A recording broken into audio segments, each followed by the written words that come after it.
হাদিসে শবে বরাত নামে কোনো শব্দ নাই। একদল এটাকে নিয়ে এত বেশি বাড়াবাড়ি করছে যে এটাকে একদম লাইলাতুল কদরের উপরে নিয়ে চলে যাচ্ছে।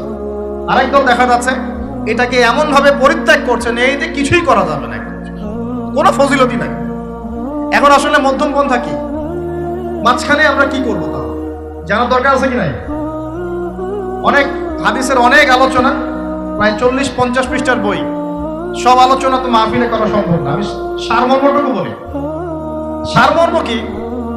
হাদিসের শবে বরাত নামে কোনো শব্দ নাই। এক নাম্বার কথা কি নাই ভাই? শবে বরাত নামে কোনো শব্দ নেই। আছে লাইলাতুন নিসফু মিনাশ শাবান, শাবান মাসের মধ্য রজনী। শাবান মাসের মধ্য রজনী।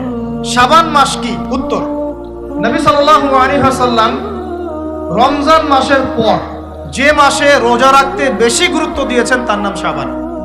আয়েশা রাদিয়াল্লাহু আনহা তিনি বলতেন যে শাবান মাস আসলে নবী সাল্লাল্লাহু আলাইহি ওয়াসাল্লাম এত বেশি বেশি রোজা রাখতেন যে মনে হতো তিনি রোজা ছাড়বেনই না, সারা মাস রেখে ফেলবেন।